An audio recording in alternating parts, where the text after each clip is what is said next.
أعوذ بالله من الشيطان الرجيم. قل هذه سبيلي أدعو إلى الله على بصيرة أنا ومن اتبعني وسبحان الله وما أنا من المشركين.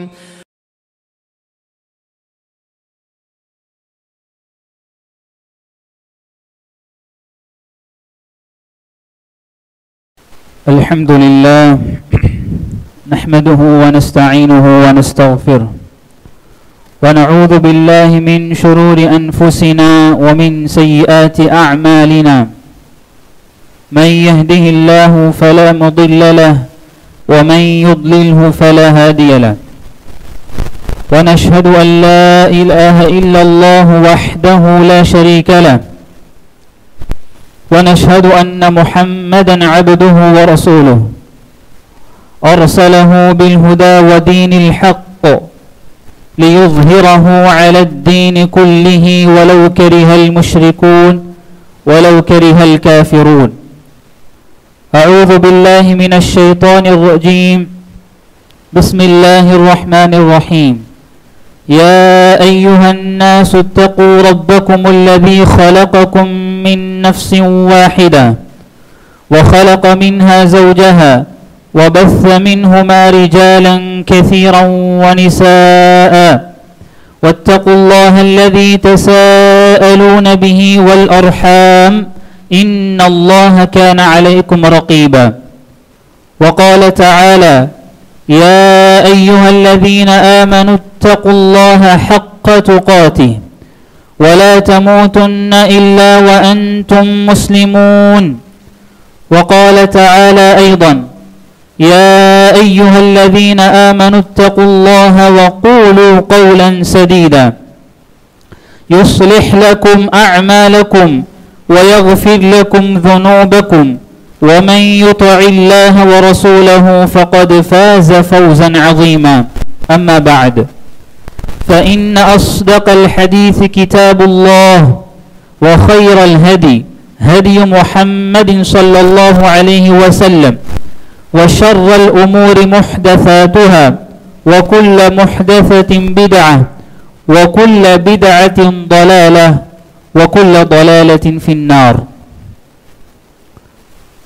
அன்பார்ந்த இஸ்லாமிய சகோதரர்களே, அல்லாஹ்வுடைய சாந்தியும் சமாதானமும் நபிகள் நாயகம் ஸல்லல்லாஹு அலைஹி வஸல்லம் அவர்கள் மீதும் அவர்களை பின்பற்றி வாழ்ந்த சஹாபாக்கள், தாபிஈன்கள், சலஃபுகள் மற்றும் நம் அனைவர்கள் மீதும் உண்டாவதாக.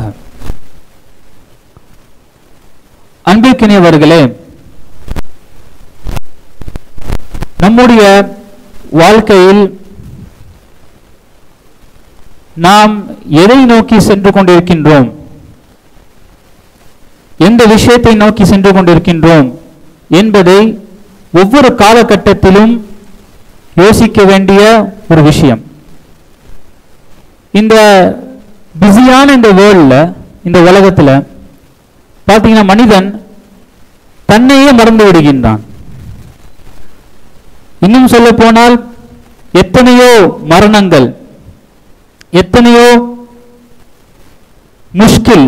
முசீபத்துகள், இந்த மாதிரியான பல விஷயங்கள் நம்மை வந்து கொண்டிருக்கும் அதே நேரத்தில் மனிதன் அவனுடைய போக்கில் போய் கொண்டிருக்கின்றான். அப்படிப்பட்ட இந்த நேரத்தில் சிறிது நேரம் நின்று யோசிக்க வேண்டிய ஒரு கட்டத்தில் நீங்களும் நானும் இருந்து கொண்டிருக்கின்றோம். அப்படி என்ன யோசிக்க வேண்டும்? இஸ்லாம்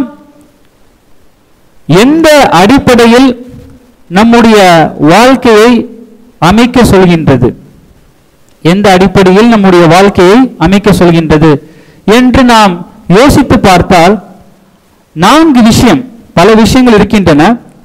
அதில் ஒரு 4 விஷயம் நம்முடைய வாழ்க்கையில் அன்றாடம், டெய்லி, ஒவ்வொரு நாளும் அதை நாம் ஞாபகப்படுத்திக்கிட்டே இருக்கணும், ரிமெம்பர் பண்ணிக்கிட்டே இருக்கணும், ஞாபகப்படுத்திக்கிட்டே இருக்கணும்.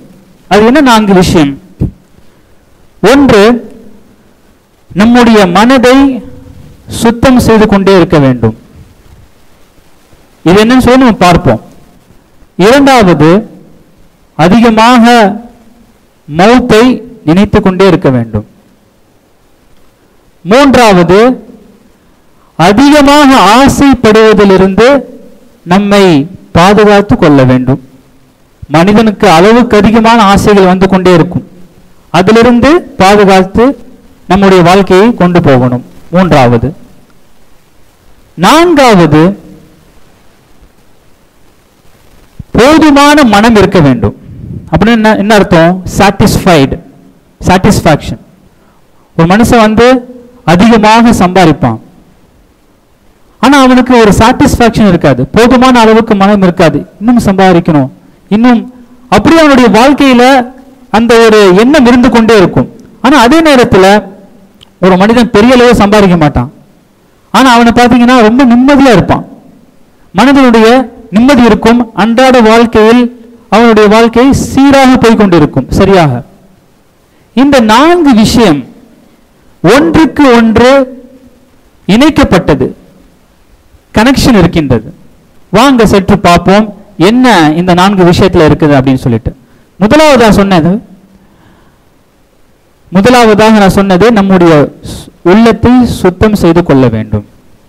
உள்ளத்தை சுத்தம் செய்து கொள்ள வேண்டும் என்றால் என்ன அப்படின்னா, அல்லாஹ் சுப்ஹானஹு வ தஆலா குர்ஆனில் கூறுகின்றான், சூரத்து நஜ்மில், ஃபலா துஸக்கு அன்ஃபுஸக்கும், உங்களை நீங்களே பரிசுத்தவான்களாக ஆக்கி கொள்ளாதீர்கள்.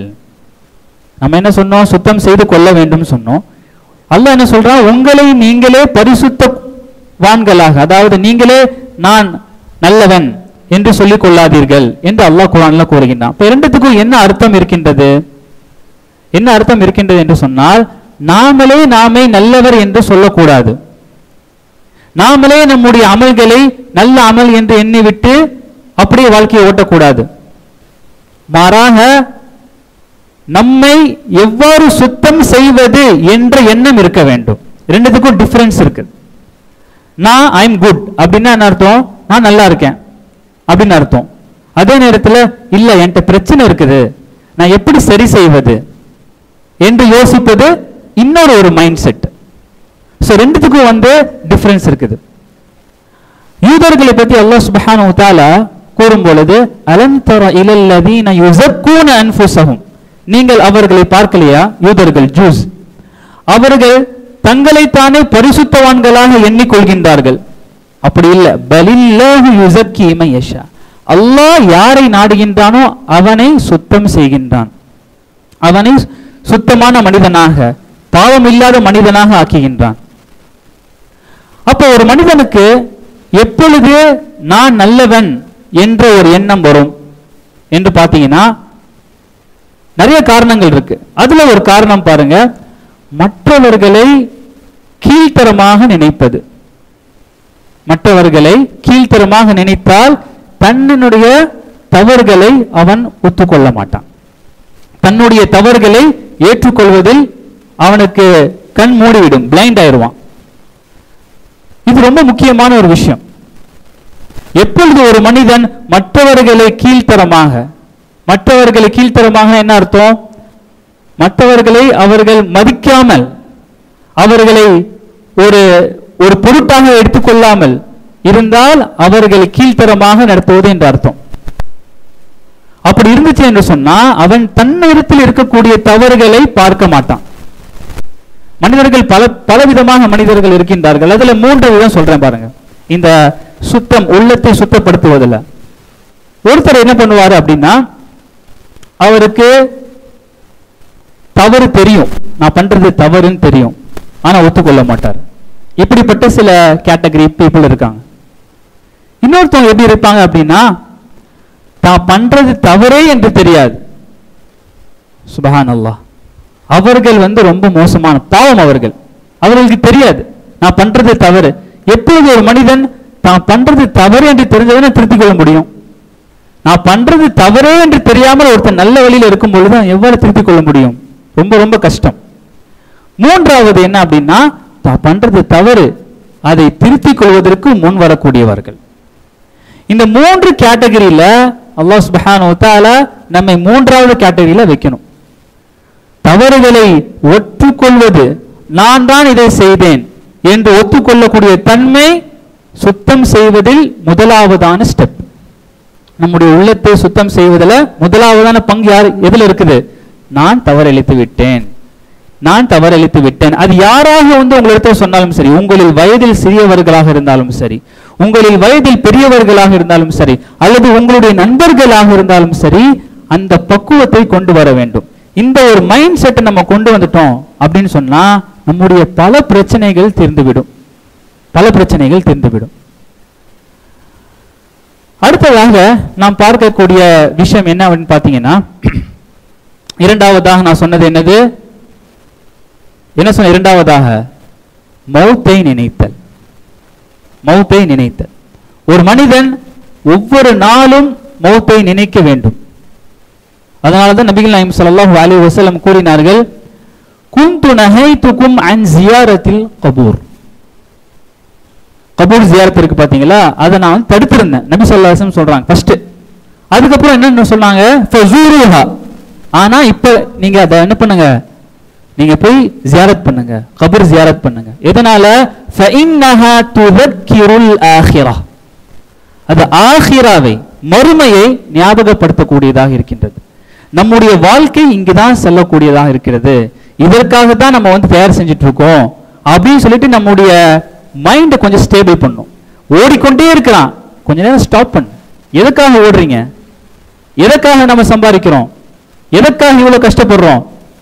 எல்லா விதமான கஷ்டங்களும் ஒரு விஷயத்தில் தீர்வு என்று சொன்னால் அது என்னன்னா நம்முடைய மௌத்தை நினைத்து.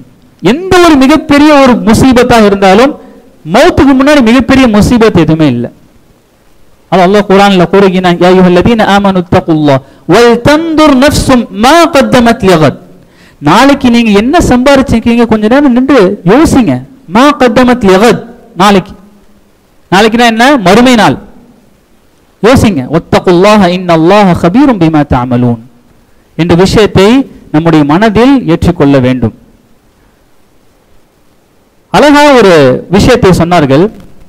அந்த காலத்துல என்ன பண்ணுவாங்க அப்படின்னா, தாபிஈன்கள், சலஃபுகள் ஒருத்தருக்கு ஒருத்தர் என்ன பண்ணுவாங்க அப்படின்னா வசியத் செஞ்சு கொள்வாங்க. நசீஹா, வசியத் அப்படி செய்வாங்களாம். உபதேசம், அட்வைஸ் பண்ணுவாங்களாம். அப்படியாக அட்வைஸ் பண்ணும் பொழுது ஒருத்தர் இன்னொருத்தர் பார்த்து சொன்னாங்க, 3 விஷயம் ஒரு மனிதனுக்கு இருக்கணும். என்ன விஷயம்? 3 விஷயம். அப்ப சொல்றாங்களாம், முதலாவது மன் அஸ்லஹ சரீரியதஹு அஸ்லஹுல்லாஹு அலானியதஹு. சுப்ஹானல்லாஹ். யார் ஒருத்தர் தன்னுடைய அந்தரங்கம், அந்தரங்கம்னா என்ன? தன்னுடைய பிரைவசியான விஷயங்களை சரி செய்து கொள்கின்றார்களோ அல்லாஹ் அவருடைய பகிரங்கமான விஷயம், வெளிப்படையான விஷயம், ஓப்பனா இருக்கக்கூடிய விஷயத்தை அல்லாஹ் சரி செய்கின்றான். என்ன அர்த்தம்? இது கேட்டவனே புரியுதா உங்களுக்கு? நிறைய பேருக்கு என்ன அர்த்தம் இன்னைக்கு வாழ்க்கையில? அவர்கள் நம்மள என்ன நினைப்பாங்க, இவங்க என்ன நினைப்பாங்க, அவர் எப்படி நம்ம சாட்டிஸ்ஃபை பண்ணலாம், இவர் எப்படி நம்ம சாட்டிஸ்ஃபை பண்ணலாம், ஐயோ நம்ம தப்பு செஞ்சுட்டோமே, இவர் நம்மள தப்பா நினைப்பாங்களே. சுப்ஹானல்லாஹ். இது நம்ம என்னது அதிகமாக கவலைப்படக்கூடியது ஓப்பனான விஷயம். நம்ம வெளிப்படையா இப்ப நான் இருக்கேன்னா ஓப்பனான விஷயத்துல நம்ம கவலைப்படுறோம். ஆனா நம்முடைய பிரைவசியான விஷயத்தை கவலைப்படுறது இல்ல. ஒவ்வொரு மனிதனுக்கும் தான் தெரியும் அவன் தனிமையில் இருக்கும் பொழுது எப்படிப்பட்ட மனிதன், அவன் 4 சோழலில் இருக்கும் பொழுது எப்படிப்பட்ட மனிதன் அவனுக்கு தான் தெரியும். அதான் அது என்ன சொல்றாங்க, நீங்கள் அந்த தனிமையில் இருக்கும் பொழுது நல்லவனாக இருந்தீங்க என்று சொன்னால் வெளிப்படையாக அல்லாஹ் சுப்ஹானஹு வ தஆலா எல்லா விஷயத்தையும் அவன் பார்த்துக்கிறான். அல்லாஹ் பார்த்துக்கிறான். அல்லாஹ் உங்களை நல்லவனாக மக்களிடத்தில் காட்டுவான். அல்லாஹ் உங்களை நல்லவனாக எந்த ஒரு விஷயத்திலும் வைப்பான். இது முதலாவதான வசியத். இரண்டாவதான வசியத் சொல்கின்றார்கள், மன் அஸ்லஹ ஆகிரதஹு அஸ்லஹுல்லாஹு துன்யாஹு. யார் மறுமைக்காக வேண்டி அவரை தயார் செய்து கொள்கின்றார்களோ துன்யாவுடைய விஷயத்தை அல்லாஹ் பார்த்துக்கிறான். மறுமைக்காக வேண்டி தயார் செய்து கொள்கிறார்களோ துன்யா விஷயத்தை அல்லாஹ் பார்த்துக்கிறான். என்ன அர்த்தம் அப்படின்னா, ஒழுங்காக நம்முடைய இபாதத்தை செய்வது, எந்த ஒரு கஷ்டமான நிலையா இருந்தாலும் சதகாவை விடாமல் கொடுப்பது, நம்முடைய அன்றாட வாழ்க்கையில இருக்கக்கூடிய இபாதத்தை சரியாக செய்தோம் என்று சொன்னால் நம்முடைய துன்யா விஷயம் நம்மை தேடி வரும். நம்முடைய துன்யா விஷயம் நம்மை தேடி வரும் என்ற வசியத்தை ஒருத்தருக்கு ஒருத்தர் செஞ்சு கொண்டே இருப்பாங்களாம். இதுதான் நம்முடைய உள்ளத்தை சுத்தம் செய்து கொள்வதனுடைய முக்கியமான அம்சங்கள். இரண்டாவது விஷயம், ஃபர்ஸ்ட் விஷயம் சுத்தம் செய்து கொள்வது, இரண்டாவது மௌத்தை நினைப்பது, மூன்றாவது என்னவென்று சொன்னால் அதிகமாக ஆசைப்படாமல் இருப்பது. நபிகள் நாயகம் ஸல்லல்லாஹு அலைஹி வஸல்லம் அவர்கள் கூறினார்கள், ஒவ்வொரு வார்த்தையும் மனதில் பதிய வேண்டிய வார்த்தை. قال النبي صلى الله عليه وسلم ازهد في الدنيا يحبك الله ازهد فيما عندك الناس يحبك الناس. سبحان الله. ازهد في الدنيا, துன்யாவை விட்டுருங்க, அல்லாஹ் உங்களை நேசிப்பான். துன்யாவை விட்டுருங்க, அல்லாஹ் உங்களை நேசிப்பான். மக்களிடத்தில் இருப்பதை ஆசைப்படாதீர்கள், மக்கள் உங்களை நேசிப்பார்கள். மக்களிடத்தில் இருப்பதை ஆசைப்படாதீர்கள், மக்கள் உங்களை நேசிப்பார்கள். துன்யாவை ஆசைப்படாதீர்கள், அல்லாஹ் உங்களை நேசிப்பான் என்ற வார்த்தையை நபிகள் நாயகம் ஸல்லல்லாஹு அலைஹி வஸல்லம் நமக்கு கற்றுக் கொடுத்தார்கள். உங்களுக்கு மனிதனுடைய மக்களுடைய விருப்பம் வேணுமா, அல்லாஹ்வுடைய விருப்பம் வேணுமா, இந்த உலகத்தை திறந்துடுங்க, இந்த உலகத்தை அதிகமாக நேசிக்காதீர்கள். ஆனா கடினமான விஷயம். இந்த நேரத்தில் பயான் கேட்கிறோம், இந்த நேரத்தில் நம்முடைய ஈமானுடைய அந்த தாக்கம் அதிகமாக இருக்கும்.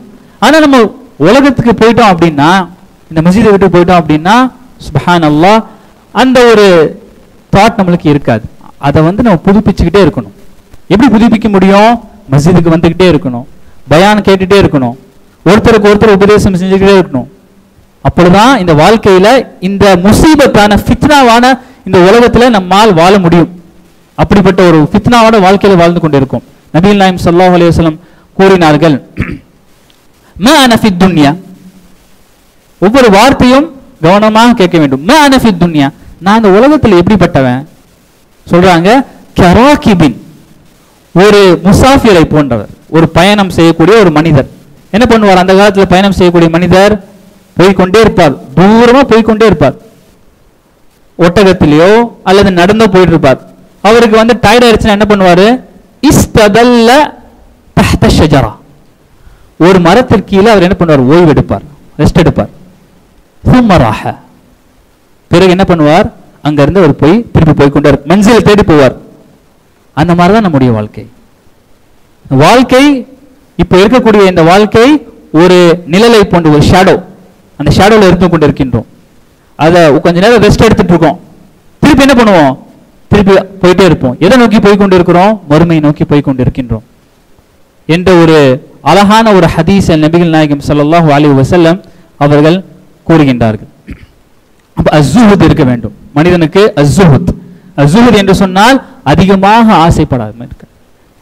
ரஜுலுன் ஸாஹிதுன், அதிகமாக ஆசைப்படாத மனிதர். நான்காவதான விஷயம், முக்கியமான விஷயம், அல் கனாஅ, நான் சொன்ன மாதிரி பொருந்தி கொள்ளக்கூடிய தன்மை. போதும் என்ற அளவுக்கு போதும், எனக்கு சாட்டிஸ்ஃபை ஆயிடுச்சு, அந்த ஒரு தன்மை. இதனால நம்ம என்ன அர்த்தம் இல்லை, நீங்க சம்பாதிக்க கூடாதுன்னு அர்த்தம் இல்லை. சம்பாதிங்க, ஆனால் அதில் பொருந்தி கொள்ளுங்கள், அதில் சாட்டிஸ்ஃபை ஆங்க. நீங்க அந்த ஒரு துஆ அல்லாஹ் இடத்துல கேட்கணும்.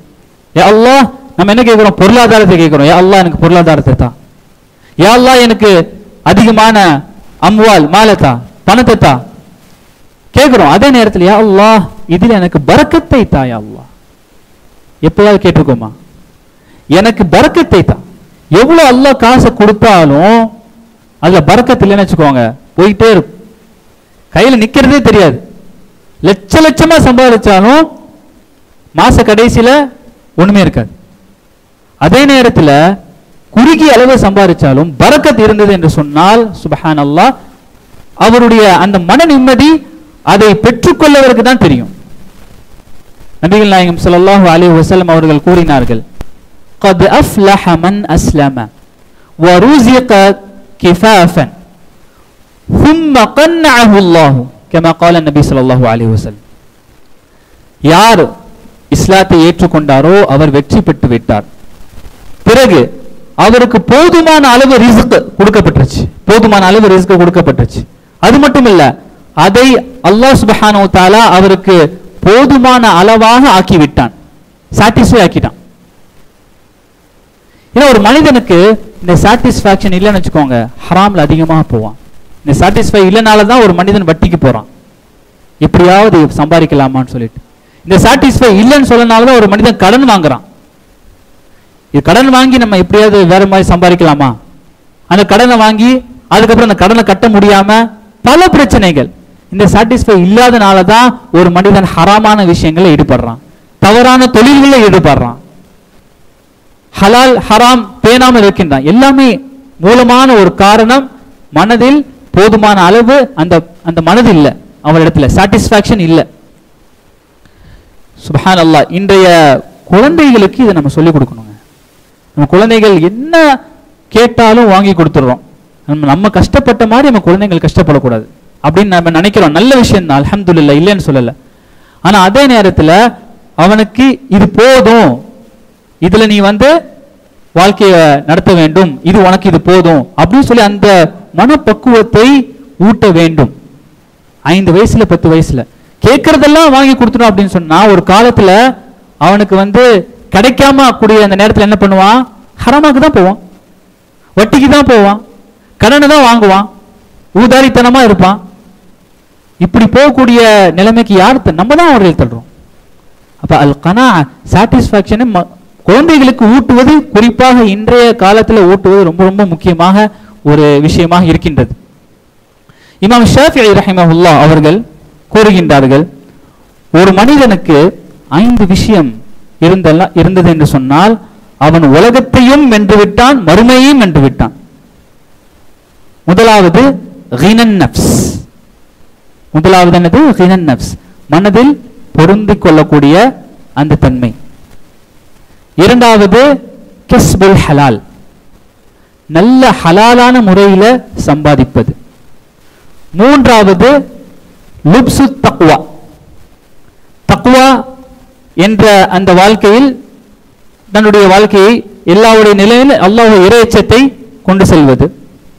நான்காவது லுப்சு தக்வா, நான்காவது அஸ்ஸகத்து பில்லாஹ், அல்லாஹ்விடத்தில் அதிகமான நம்பிக்கை வைப்பது. அஸ்ஸகத்து பில்லாஹ். இந்த விஷயங்களை ஒரு மனிதன் தன்னுடைய வாழ்க்கையில கடைபிடித்தான் என்று சொன்னால் அவன் உலகத்தையும் வென்று விட்டான், மறுமையும் வென்று விட்டான் என்று இமாம் ஷாஃபிஈ ரஹிமஹுல்லாஹ் அவர்கள் கூறுகின்றார்கள். ஆக இன்றைக்கு நாம பார்த்த இந்த 4 விஷயங்கள் இஸ்லாமிய பார்வையில் வாழ்க்கை, இஸ்லாமிய பார்வையில் வாழ்க்கை எவ்வாறு நடத்த வேண்டும் என்பதை இந்த 4 விஷயம் நமக்கு இஸ்லாம் கற்றுக் கொடுக்கின்றது. The life in the light of Islam. முதலாவது என்ன பார்த்தோம்? நம்ம முதலாவதாக பார்த்தது நம்முடைய தஸ்கியத்துன் நஃப்ஸ், மனதை சுத்தம் செய்தல். இரண்டாவது அதிகமாக மௌத்தை நினைத்தல். மூன்றாவது அதிகமாக ஆசைப்படாமல் இருத்தல். நான்காவது என்னது? அதிகமாக ஆசைப்படாமல் இருக்க பொருந்திக் கொள்ளக்கூடிய தன்மை இருக்க வேண்டும். ஒவ்வொரு மனிதரும் இதை ஞாபகப்படுத்தி தன்னுடைய வாழ்க்கையில கொண்டு போக வேண்டும் என்ற ஒரு துஆவோடு இந்த ஜும்ஆவுடைய முதல் குத்பாவை முடிக்கின்றேன். வ ஆখিরு தஅவானா அனில் ஹம்துலில்லாஹி ரப்பில் ஆலமீன்.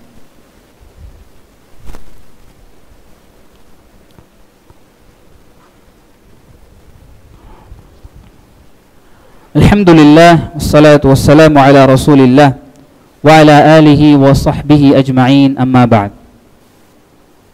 அன்பார்ந்த இஸ்லாமிய சகோதரர்களே, முதல் குத்பாவில் நம்முடைய வாழ்க்கைக்கு தேவையான சில ஒழுங்கான விஷயங்களை, அஹ்லாக்கான விஷயங்களை பார்த்து வந்தோம்.